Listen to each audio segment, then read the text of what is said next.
नमस्कार दोस्तों, हर्षित द्विवेदी एजुकेशन में आपका स्वागत है। मेरा नाम है विनीत सागर। डेली न्यूज़ एनालिसिस 11 नवंबर 2021। आज के इंपॉर्टेंट न्यूज़ कौन कौन सा है चेक कर लेते हैं। सबसे पहला news, union cabinet brings back MP LAD scheme. MP LAD का फुल फॉर्म क्या है? Members of parliament local area development scheme. सबसे पहले स्कीम्स के बारे में समझते हैं दोस्तों।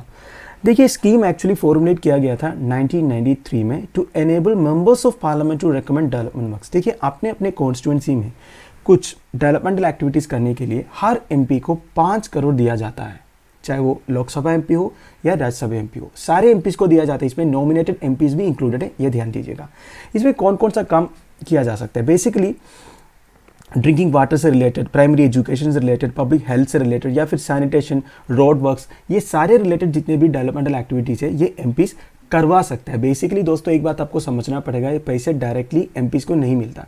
ये एमपी लैट्स के नाम पर इनके अपने अपने कॉन्स्टिट्यूंसी में जो डिस्ट्रिक्ट कलेक्टर या डिस्ट्रिक्ट मजिस्ट्रेट रहता है उनके पास ये फंड जाता है। पर एमपीज़ जो है रेकमेंड कर सकता है इस पैसे से आप इस काम करो। बेसिकली जो डिस्ट्रिक्ट अथॉरिटीज़ है वो पैसे किसी और काम के लिए यूज़ नहीं कर सकता, वो फंड वैसे ही रहेगा। एमपीज़ रेकमेंड करेगा, एमपीज़ बोलेगा मेरे कॉन्स्टिट्यूंसी में ये काम आप करवाओ। तो कौन कौन सा काम करवा सकते हैं मैंने आपको बता दिया। फॉर एग्जाम्पल देखिए, स्वच्छ भारत अभियान से रिलेटेड कुछ काम है वो करवा सकता है। एक्सेसिबल इंडिया कैंपेन, जिसको हम सुगम्य भारत अभियान बोलते हैं, उससे रिलेटेड कुछ काम है तो करवा सकता है। Conservation of water through rain water harvesting के लिए कुछ इंफ्रास्ट्रक्चर बनवाना है वो कर सकता है। संसद आदर्श ग्राम योजना के अंदर कुछ काम है वो करवा सकता है। तो बेसिकली अपने अपने कॉन्स्टिट्यूंसी में जितनी भी डेवलपमेंट एक्टिविटीज़ है जिसमें कुछ नेशनल प्रायोरिटीज़ है या उधर के जो लोकल कम्युनिटी के नीड्स है उन्हें फुलफिल करने के लिए एमपीज़ जो है काम करवा सकता है। ठीक है, पहले ये स्कीम जो है ministry of rural development and planning के अंडर था, पर 1994 में ये scheme ministry of statistics and programme implementation के अंडर आ गया। तो ये ध्यान दीजिएगा, ऐसे स्टेटमेंट्स आपसे पूछ सकते हैं कौन सी मिनिस्ट्री के अंडर है, तो ministry of statistics and programme implementation के अंडर है। तो ये जो स्कीम है हर एमपी को कितना मिलता है? 5 करोड़ मिलता है। और ये एक नॉन लैप्सेबल फंड है, ये भी आप ध्यान दीजिएगा। मतलब एक साल में अगर काम खत्म नहीं हो पाए तो अगले साल के लिए फिर से कैरी फॉरवर्ड होता है। Similar to MP LATs, several states have enacted schemes like Member of Legislative Assembly Local Area Development Scheme। देखिए, ये जो MP LAT स्कीम है इसमें तो एमपीज़ को पैसे मिलता है ना। सिमिलरली मैक्सिमम स्टेट्स में जो स्टेट गवर्नमेंट है वो एक MLA LATs करके एक स्कीम लाया था, जिसमें हर MLA को ऐसे पैसे दिया जाएगा, बेसिकली फंड्स दिया जाएगा अपने अपने कॉन्स्टिट्यूएंसी में कुछ काम करवाने के लिए। ठीक है, तो देखिए न्यूज़ क्या आया है। यूनियन कैबिनेट ने 2020-21 और 2021-22 के फिनेंशियल ईयर के लिए ये एमपी लैट स्कीम्स को सस्पेंड किया था। क्यों किया होगा? देखिए, आपको पता है कोविड-19 पैंडेमिक के चलते गवर्नमेंट को काफ़ी सारे खर्च उठाना पड़ा था। तो गवर्नमेंट ने सबसे पहले जिस तरह की वेलफेयर स्कीम्स हैं जिसमें काफ़ी सारे पैसे खर्च होता है वो सस्पेंड किया गया था टेम्पररली, केवल 2020-21 फिनेंशियल ईयर और 2021-22 के लिए। ठीक है, तो अब गवर्नमेंट ने ये डिसाइड किया है, थोड़ा बहुत इकोनॉमिक रिकवरी हो चुका है, कोविड-19 पैंडेमिक धीरे धीरे ठीक हो रहा है, तो गवर्नमेंट ने क्या सोचा अभी ये जो एमपी लैट स्कीम है इसे रिवर्ट करेंगे। तो अब कितना दिया जाएगा? MPs will get 2 crore instead of annual approved 5 crore. ये भी टेम्पररी है दोस्तों, बेसिकली अभी 2 करोड़ दिया जाएगा, 5 करोड़ अभी भी नहीं दिया जाएगा क्योंकि पूरी तरह इकोनॉमिक रिकवरी नहीं हो पाया है। तो अभी के लिए 2 करोड़ दिया जाएगा। बाद में मतलब हो सकता है 1 साल के बाद जब अगले फिनेंशियल ईयर शुरू होगा ये 5 करोड़ वाला सिस्टम फिर से शुरू हो जाएगा। गवर्नमेंट ने लास्ट ईयर ये अनाउंस किया था एमपी लैट स्कीम सस्पेंड करने से, बेसिकली 2 फिनेंशियल ईयर के लिए सस्पेंड करने से कंसोलिडेटेड फंड ऑफ इंडिया में 8000 करोड़ रुपीज़ आ गया। तो बेसिकली गवर्नमेंट का ऑब्जेक्टिव क्या था? ये पैसे पूरे कंसोलिडेटेड फंड ऑफ इंडिया में डालेंगे और वो पैसे कुछ और काम के लिए यूज़ करेंगे। ठीक है, तो opposition leaders point out that government so far has not given a record of how it spent the savings। ठीक है, तो opposition का कहना ये है, ये बात तो सही है कि हाँ कोविड-19 पैंडेमिक हुआ है तो काफ़ी सारे खर्च उठाना पड़ा, तो इस तरह के स्कीम सस्पेंड किया तो काफ़ी प्रॉब्लम नहीं हुआ था। फिर भी अब ऑपोजिशन लीडर्स का कहना यह है कि गवर्नमेंट ने जो पैसे बचाया है, बेसिकली एमपी लैट स्कीम्स में जो पैसे देना था, जो बचाया है, वो आपने कहाँ यूज़ किया, अब तक गवर्नमेंट ने ये डाटा प्रोवाइड नहीं किया है। तो ये एक एलिगेशन भी है। तो बेसिकली आपको समझना ये है दोस्तों एमपी लैट स्कीम के बारे में। एंड एमपी लैट स्कीम अभी रिवर्ट बैक हुआ है, 5 करोड़ की जगह पे अभी केवल 2 करोड़ दिया जाएगा। ये भी टेम्पररी है, बाद में 5 करोड़ हो जाएगा। ठीक है, तो paper 3 general studies 2 government policies and intervention and issues of implementation में एंड यूटिलाइजेशन ऑफ फंड्स में आपको ये पर्टिकुलर न्यूज काम आएगा। अगला न्यूज है NSA meet seeks urgent help for Afghans. देखिए, 3rd regional security dialogue on Afghanistan चल रहा है। इस बार ये मीटिंग दिल्ली में हो रहा है और मीटिंग चेयर कर रहे हैं हमारे national security adviser Ajit Doval साहब। इन्होंने आज किया है close cooperation and consultation among the regional countries of the Afghan scenario होनी चाहिए। देखिए तालिबान टेक ओवर के बाद अफगानिस्तान की सिचुएशन क्या है, इसके बारे में काफ़ी सारे वीडियोस हमने किया है, क्या क्या डेवलपमेंट हुआ है तालिबान टेक ओवर के बाद, ये सब हमने आपके साथ डिस्कस किया है। तो हमारे national security adviser Ajit Doval साहब ने ये बोला जितने भी रीजनल कंट्रीज है बेसिकली अफगानिस्तान के अंदर जो चेंजेस हो रहा है या फिर जो डेवलपमेंट्स हो रहा है, इससे जितने रीजनल कंट्रीज़ को फ़र्क पड़ता है वो सारे कंट्रीज़ के बीच में क्लोज कोऑपरेशन होनी चाहिए एंड कंसल्टेशन भी होनी चाहिए, किस तरह अफगानिस्तान की कंडीशन या सिचुएशन को इम्प्रूव कर सकता है। तो इसमें काफ़ी सारे कंट्रीज़ के रिप्रेजेंटेटिव शामिल थे, रशियन रिप्रेजेंटेटिव भी थे, निकोलाई पी पत्रुशेव। इन्होंने क्या बोला, multiple dialogue mechanisms should not complicate the unfolding situation. देखिए ये जो रीजनल सिक्योरिटी डायलॉग चल रहा है, इससे पहले भी काफ़ी सारे मीटिंग्स हुआ है अफगानिस्तान के इशू को लेके। इससे पहले एक मॉस्को फॉर्मेट ऑफ कंसल्टेशन हुआ था रशिया में, जिसमें इंडिया भी रिप्रेजेंटेटिव भेजे थे। तो इसमें भी काफ़ी सारी चीज़ें डिस्कस हुआ था, किस तरह अफगानिस्तान के कंडीशन को इंप्रूव कर सकते हैं। तो रशियन रिप्रेजेंटेटिव निकोलाई भी पत्रुशेव का कहना यह है, ये जो मल्टीपल डायलॉग चल रहा है, अलग अलग मीटिंग चल रहा है, यह सब अफगानिस्तान के जो कंडीशन है या फिर जो इंटरनल अफेयर्स है उन्हें और कॉम्प्लिकेट नहीं करना चाहिए। ठीक है, अच्छी बात है कि हम डिस्कस कर रहे हैं कि कंट्रीज मिलकर हाई लेवल रिप्रेजेंटेटिव्स का मीटिंग कंडक्ट करवा रहा है, ये सब सही बात है, पर जितने मीटिंग्स ज़्यादा होगा, बोलते हैं ना दोस्तों, जितना आप ज़्यादा लोगों को बताओगे काम कुछ होगा नहीं। तो वही बात बोला इन्होंने कि मीटिंग्स हो रहा है अच्छी बात है, पर ये चीज़ों को और कॉम्प्लिकेट नहीं करना चाहिए। हमें एक स्ट्रेट एंड फॉरवर्ड मिशन होनी चाहिए, क्या कर लेना चाहिए अफगानिस्तान को लेके। A joint statement title the Delhi declaration, देखिए ये आप ध्यान दीजिएगा, Delhi declaration is related to third regional security dialogue. ठीक है, तो दिल्ली डिक्लेरेशन स्टेटमेंट इशू हुआ है। It call for collective cooperation against terrorism and drug trafficking. देखिए तालिबान कंट्रोल अफगानिस्तान में क्या हो रहा है क्या नहीं हो रहा है, ये किस तरह रीजनल कंट्रीज को अफेक्ट करते हैं, क्योंकि आपको पता है अफगानिस्तान में टेररिस्ट एक्टिविटीज़ ज़्यादा होता है एंड ड्रग ट्रैफिकिंग भी होता है। हमने एक वीडियो किया था जिसमें हमने ये बताया था अफगानिस्तान में किस तरह ओपियम कल्टीवेशन चलता है। ये जो मिड यूरोपियन कंट्रीज़ में जितने ये जो ड्रग्स वगैरह जाते हैं, बेसिकली ओपियम रिलेटेड जितने भी ड्रग्स वगैरह जाते हैं वो मैक्सिमम अफगानिस्तान में कल्टीवेट होता है। अफगानिस्तान का जो क्लाइमेट है ये ओपियम कल्टीवेशन के लिए एकदम फिट है। तो ये तालिबान को सबसे ज़्यादा पैसे ओपियम कल्टीवेशन से ही मिला था। तो अब जब तालिबान ने टेक ओवर किया है, ऊपर से अफगानिस्तान का कंडीशन इतना ख़राब है, तो फिर से ड्रग ट्रैफिकिंग या फिर टेररिस्ट एक्टिविटीज़ होने का चांस है, जिसका इम्पैक्ट जो है रीजनल कंट्रीज़ में होगा ही होगा। तो ये मीटिंग में बेसिकली दिल्ली डिक्लेरेशन में ये बोला है हमें एक कलेक्टिव कोऑपरेशन करनी चाहिए कि किस तरह टेररिस्ट एक्टिविटीज़ रोक सकते हैं, ड्रग ट्रैफिकिंग रोक सकते हैं। ठीक है, and need to provide urgent humanitarian assistance to the people of Afghanistan. एक वीडियो में हमने आपको ये भी बताया था किस तरह जो आने वाले विंटर में अफगानिस्तान के जो लोगों के लिए प्रॉब्लम हो सकता है। एक तो मेडिसिन की सप्लाई कम है उधर, और फूड क्राइसिस हो सकता है। ये सब रिपोर्ट आए थे, इंटरनेशनल ऑर्गेनाइजेशंस का रिपोर्ट आया था किस तरह फूड क्राइसिस या मेडिसिन क्राइसिस होने वाले हैं अफगानिस्तान में। तो अर्जेंट ह्यूमैनिटेरियन असिस्टेंस की भी जरूरत है। ये सब के लिए कलेक्टिवली काम करना चाहिए जितने भी रीजनल कंट्रीज हैं। ठीक है, and the statement emphasized the assistance should be provided in an unimpeded, direct and assured manner। एक assured manner में होना चाहिए, ऐसा नहीं बस डिस्कशन ही हुआ है, इसका implementation भी हमें इंश्योर करना है, यह बात बोला है। This is the third meeting of the process that was initiated by Iran in 2018। तो ये जो रीजनल सिक्योरिटी डायलॉग चल रहा है, इसका पहला मीटिंग ईरान में हुआ था 2018 में। ठीक है, तो ये थर्ड मीटिंग है। आप देखिए इस मीटिंग में हमने पाकिस्तान और चाइना को भी इन्वाइट किया था, पर पाकिस्तान ने साफ मना किया हम नहीं आएंगे।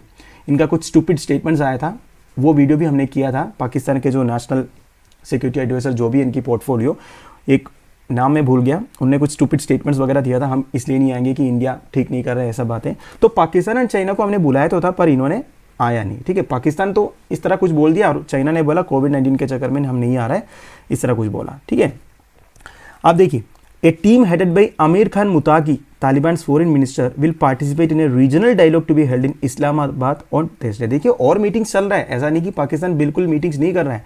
पाकिस्तान तालिबान फॉरेन मिनिस्टर के साथ एक मीटिंग अटेंड करने वाला है कमिंग थर्सडे, बेसिकली आज ही। This is the first meeting of security heads of the participating countries that India has hosted. देखिए तालिबान टेक ओवर करने के बाद ये पहला ऐसा सिक्योरिटी हेड्स की एक मीटिंग है जो अब दिल्ली में हो रहा है। ठीक है, मिस्टर डोवल वॉज अकम्पनीड। देखिए मिस्टर डोवल साहब तो आपको मालूम ही हमारा नेशनल सिक्योरिटी एडवाइजर, इनके साथ साथ और कौन कौन अटेंड की थी इस मीटिंग को, ये तो समन गोयल साहब जो हमारा रिसर्च एंड एनालिसिस विंग के हेड है, फिर हमारी फॉरेन सेक्रेटरी हर्षवर्धन श्रृंगला साहब और अदर इंडियन डिप्लोमेट्स भी थे जो अफगान रिलेटेड इनिशिएटिव्स में इन्वॉल्व है पिछले कुछ महीने में से। ठीक है, तो ये मीटिंग में खुल मिला के यही बोला है, the solution comes only through the formation of a inclusive government. देखिए जितने भी रीजनल कंट्रीज मिलकर इस तरह मीटिंग करने से या फिर पैसे देने से या फिर ह्यूमैनिटेरियन असिस्टेंस करने से कुछ नहीं होगा। अफगानिस्तान को खुद सोचना कि ये किस तरह अफगानिस्तान का कंडीशन इंप्रूव कर सकते हैं। इसके लिए सबसे पहली बात क्या है दोस्तों, उधर की जो गवर्नमेंट है वो इंक्लूसिव होनी चाहिए। जितने भी एथनिक ग्रुप्स है अफगानिस्तान में, आपको पता है अफगानिस्तान में काफ़ी सारे एथनिक ग्रुप्स है, जैसे पश्तून है और काफ़ी सारे एथनिक ग्रुप्स है। तो ये सारे एथनिक ग्रुप्स का प्रोपोर्शनेट रिप्रेजेंटेशन होनी चाहिए गवर्नमेंट में। और जब ऐसे एक इंक्लूसिव गवर्नमेंट फॉर्म हो जाएगा तब जाके सॉल्यूशन आ जाएगा। ये तो कुल मिला के इस मीटिंग में निकल के आया है। तो paper 3 general studies 2 international relations में न्यूज़ आपको काम आएगा, and effective policies and politics of developed and developing countries on India's interest and Indian diaspora में ये न्यूज़ आपको काम आएगा। अगला न्यूज़ है क्लाइमेट फाइनेंस इज इनसफिशिएंट। आप सबको पता है कॉन्फ्रेंस ऑफ पार्टीज 26 चल रहा है ग्लासगो स्कॉटलैंड में। इसी फ्राइडे को ये खत्म होने वाला है। तो अब एक ड्राफ्ट डॉक्यूमेंट रिलीज हुआ है। क्या है ये ड्राफ्ट डॉक्यूमेंट? देखिए जब भी इस तरह की इंटरनेशनल कॉन्फ्रेंसेज होता है तो इसकी फाइनल डे में एक फाइनल डॉक्यूमेंट रिलीज होता है। बेसिकली इस डॉक्यूमेंट में वही बातें रहते हैं जितने भी इंपॉर्टेंट एजेंडा पॉइंट्स डिस्कस हुए थे इस मीटिंग के दौरान, और क्या क्या कमिटमेंट्स हैं एक एक कंट्री हेड्स की तरफ से क्लाइमेट चेंज को टैकल करने के लिए। तो ये सारी बातें आपको मिल जाएगा फाइनल डॉक्यूमेंट में। तो इससे पहले एक ड्राफ्ट डॉक्यूमेंट रिलीज करते हैं, ठीक है। अब ये ड्राफ्ट डॉक्यूमेंट रिलीज हुआ है, इसमें से हमें काफी सारी चीजें पता हुआ है जो सीओपी में डिस्कस हुआ था। इसमें सबसे इंपॉर्टेंट पॉइंट ये है दोस्तों, क्लाइमेट फाइनेंस पे the developed countries is insufficient. देखिए इसके बारे में काफी बार हमने डिस्कस किया और एक बार मैं बता देता हूं दोस्तों, पेरिस क्लाइमेट अकॉर्ड जब सीओपी 19 में साइन हुआ था, अब तो सीओपी 26 चला ना, सीओपी 19 में शायद पेरिस क्लाइमेट अकॉर्ड साइन हुआ था, जिसमें ये डिसाइड किया था कि जो एवरेज राइज ऑफ टेम्परेचर है उन्हें 2 डिग्री सेल्सियस के अंदर हमें कंटेन करना है, प्रिफरेबली 1.5 डिग्री सेल्सियस।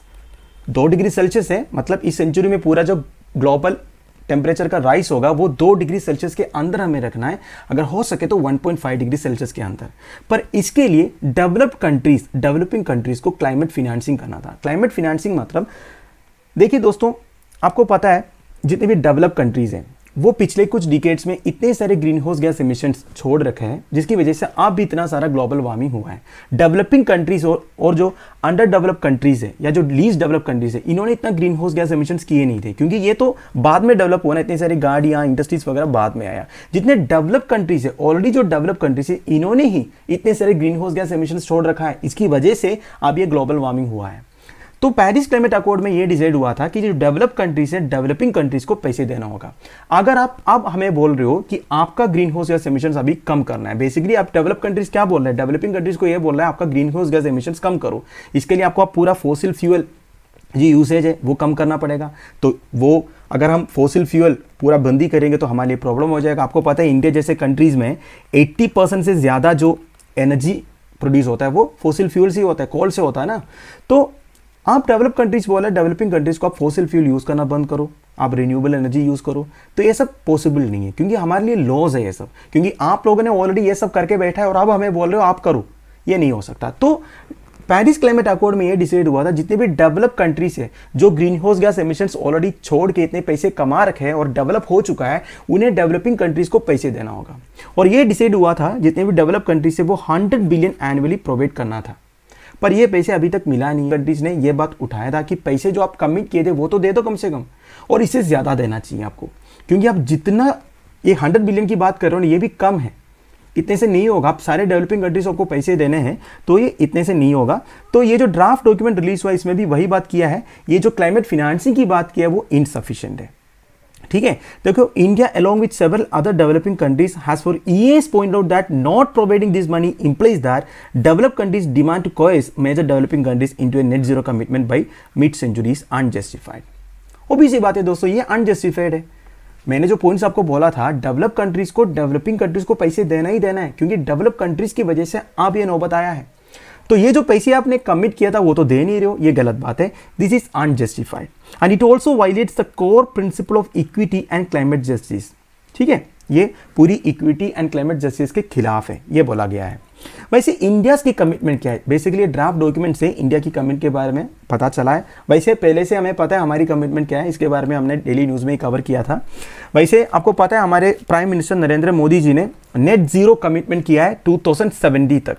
पहले हमने बोला था ये नेट जीरो नियर फ्यूचर में पॉसिबल नहीं है हमारी तरफ से, फिर भी मोदी जी ने बोला 2070 तक ये पॉसिबल है नेट जीरो। नेट जीरो मतलब क्या है? When a countries green house gas emissions are balanced by removing an equal amount from the atmosphere. मतलब आप जितने ग्रीन हाउस गैस एमिशंस करते हो उतना आपको अब्जॉर्ब भी करना है एटमॉस्फेयर से। उसके लिए आपको या तो हमें फॉरेस्ट कवर जो है बढ़ाना पड़ेगा जो नेचुरली कार्बन डाइऑक्साइड को अब्जॉर्ब करेगा, या तो कुछ ऐसे टेक्नोलॉजी से जो एटमॉस्फेयर से कार्बन अब्जॉर्ब करते हैं, पर इसके लिए भी पैसे चाहिए।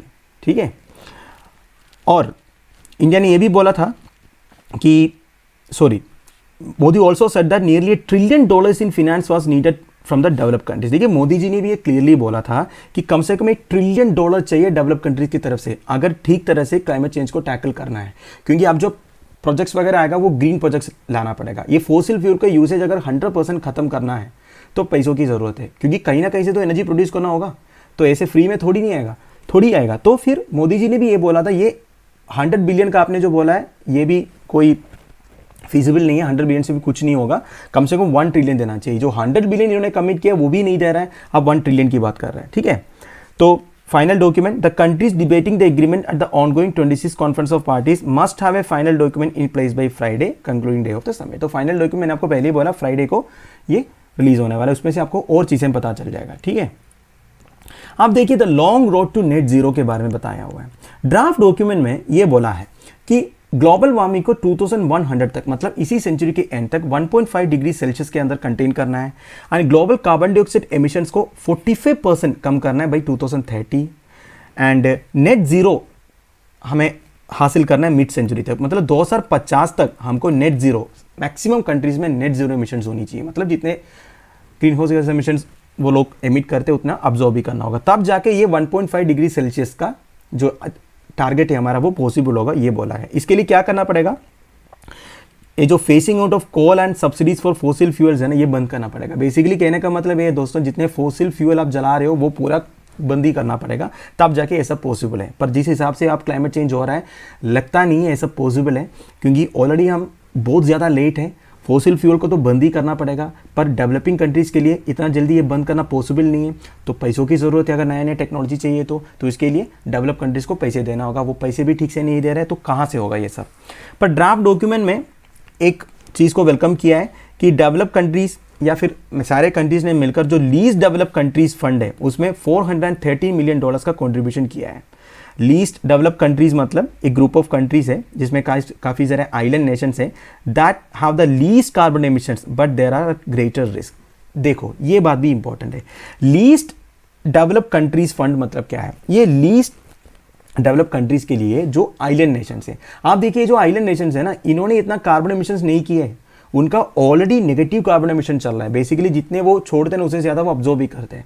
पर जो ग्लोबल वार्मिंग हो रहा है बाकी सारे कंट्रीज़ की वजह से या फिर डेवलप कंट्रीज़ और डेवलपिंग कंट्रीज़ की वजह से, जितना ग्लोबल वार्मिंग अभी हो रहा है इसकी जो इम्पैक्ट है वो इनमें भी होगा, क्योंकि ऑब्वियस ही बात है ग्लोबल वार्मिंग होने से ग्लेशियर्स मेल्ट होगा, सी लेवल राइज होगा, तो सी लेवल राइज होगा तो सबसे ज़्यादा किसको इम्पैक्ट करेगा? आइलैंड नेशंस को इम्पैक्ट करेगा। ठीक है।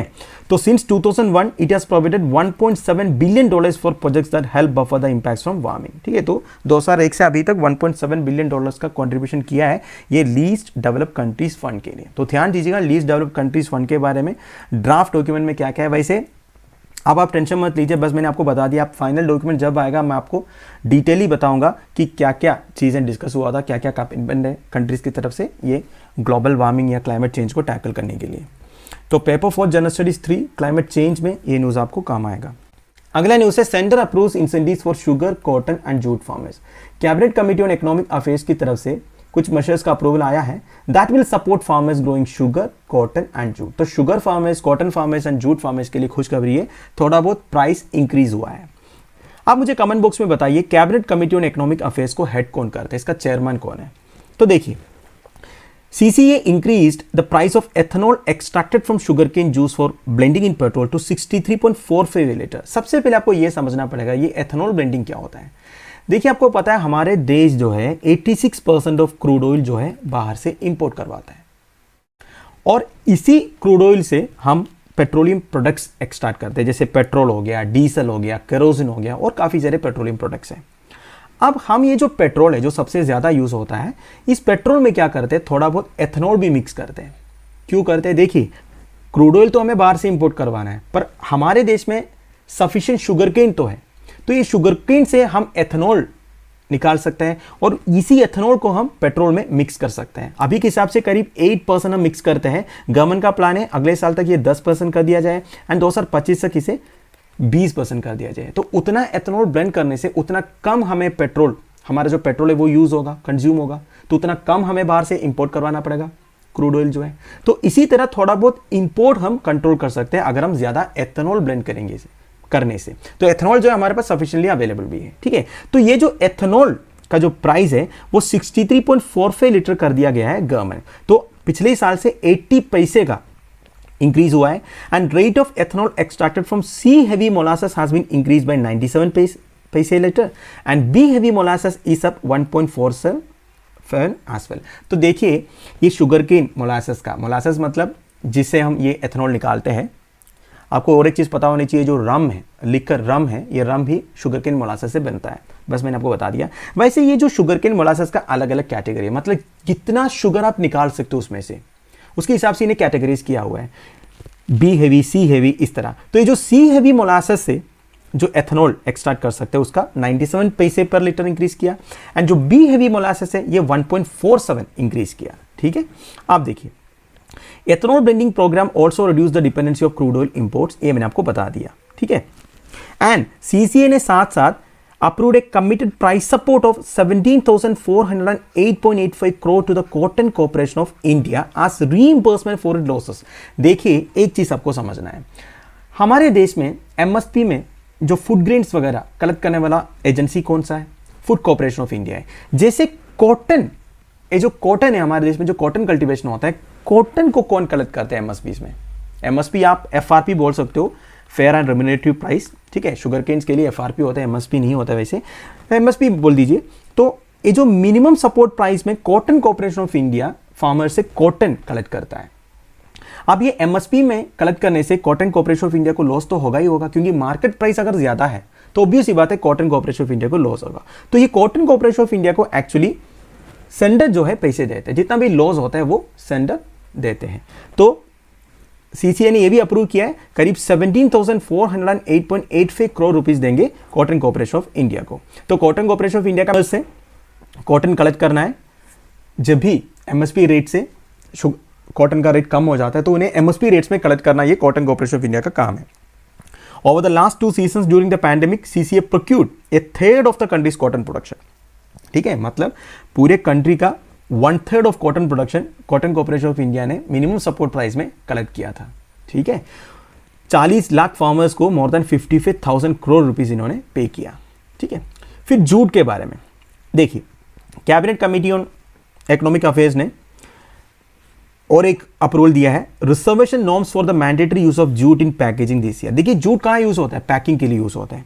तो इन्होंने कुछ मैंडेटरी नॉर्म्स दिए हैं कि कुछ सेक्टर्स में जूट जो है, जो गोनी बैग्स होता है जूट का, वो मैंडेटरीली यूज करना है। जैसे कि फूड ग्रेन्स अगर है तो 100% इन्हें जूट बैग्स में ही पैकेज करना है। ये किस लिए करते हैं? जो जूट इंडस्ट्री है या फिर जूट फार्मर्स है उनको थोड़ा हाइप देने के लिए, ठीक है।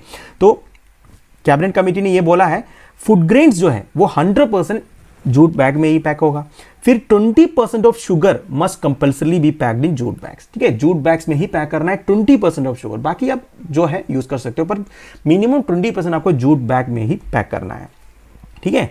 तो ऐसा रिजर्वेशन करने से 2/3 of the total raw jute production last year, मतलब जितना जूट प्रोडक्शन हुआ था उसका 2/3 कंज्यूम हुआ था। इस तरह के रिजर्वेशन करने से अच्छी बात है, इस तरह के रिजर्वेशन करना चाहिए। नहीं तो क्या है ना, आजकल क्या है, काफी सारे सिंथेटिक बैग्स वगैरह आया है तो लोग वही यूज करेंगे। पर गवर्नमेंट की तरफ से अगर इस तरह की मैंडेटरी नॉर्म्स आएगा कि आपको जूट बैग्स यूज करना ही करना है, तो ऑब्वियस बात है जूट फार्मर्स जो उनके लिए अच्छा ही होगा, ठीक है। तो आज the centre itself purchases jute sacking bags worth approximately 8,000 crore a year to pack grains. देखिए ग्रेन्स पैक करने के लिए सेंटर 8,000 करोड़ का जूट सैकिंग बैग्स परचेज करते हैं हर साल। It also ensures a guaranteed market for the produce of 40 lakh jute farmers mostly in eastern India and supports 3.7 lakh jute mill workers largely in West Bengal. तो बेसिकली गवर्नमेंट के ये पॉलिसीज की वजह से या फिर इंटरवेंशंस की वजह से करीब 40 लाख जूट फार्मर्स की जो प्रोड्यूस है उन्हें एक गारंटीड प्राइस इंश्योर करता है। फिर 3.7 लाख जूट मिल वर्कर्स को भी हेल्प करता है। तो गवर्नमेंट की तरफ से इस तरह मैंडेटरी नॉर्म्स आने से इतने जूट मिल वर्कर्स को, इतने जूट फार्मर्स को हेल्प मिला। ये कहने का मतलब है। ये जूट मिल वर्कर्स वगैरह मोस्टली आपको मिलेगा वेस्ट बंगाल में, ये भी आप ध्यान दीजिएगा, ठीक है। तो paper 3 general studies 2 government policies में न्यूज़ आपको काम आएगा। अगला न्यूज़ है India confers honorary rank of general on Nepal army chief. तो Nepal army chief general Prabhu Ram Sharma को हमारे honorary rank of general of the Indian army confer किया है by our president Ramnath Kovind at a ceremony at Rashtrapati Bhavan. देखिए this is a customary practice, ये 1965 से चलते हुए आ रहा है, ठीक है। हमारे अगर इंडो नेपाल डिफेंस कॉर्पोरेशन देखेंगे तो 1950 से शुरू हुआ है, जब हमारे तब के army chief general KM Cariappa जो लेटर फील्ड मार्शल भी बने थे, जब नेपाल विजिट किए थे। तो 1965 से ये जो ट्रेडिशन है conferring the title of an honorary general to each others army chief start हुआ था, ठीक है। तो हमारे जो चीफ ऑफ आर्मी स्टाफ है जनरल नरवाणे साहब, उनको भी नेपाली गवर्नमेंट की तरफ से ये ऑनररी जनरल रैंक कन्फर किया था, तो हम भी किए हैं। तो ये 1965 से चलते हुए आ रहा है, जब भी कोई जनरल बनते हैं उनको आपस में इस तरह कन्फर करते हैं। तो connection between the armies of both countries is the cornerstone of strong bilateral relationship between the two countries. देखिए नेपाल और इंडिया का जो डिफेंस रिलेशन है, या फिर आप कोई भी रिलेशन बोलो, बायलैटरल रिलेशन बोलो, वो अच्छा है। रिसेंटली कुछ थोड़ा बहुत बॉर्डर इश्यूज वगैरह हुआ था काला पानी में, उसको छोड़ेंगे तो हमारे जो रिलेशन है वो अच्छा है। वैसे नेपाली सोल्जर्स इंडियन आर्मी में ट्रेनिंग भी लेते हैं, ये बात आपको पता होगा। And according to officers back in 1995 India had in principle agreed to help Nepal army in its modernisation and reorganisation process. ठीक है, नेपाल आर्मी का मॉडर्नाइजेशन करने में, रीऑर्गेनाइजेशन करने में हमारे इंडिया ने काफ़ी हेल्प किए थे। एंड 2004 से लेकर 2007 तक defence stores were supplied on gratis basis to the Nepali army. काफ़ी सारे डिफेंस स्टोर्स वगैरह सप्लाई किए थे। बेसिकली हम नेपाली आर्मी को काफ़ी हेल्प किया है, ठीक है। The first joint military ex Surya Kiran was conducted Pithoragarh in Uttarakhand in 2013। ये भी आपको समझना है, इंडियन एंड नेपाली मिलिट्री के बीच में जो एक्सरसाइज होता है वो है एक्सरसाइज सूर्य किरण।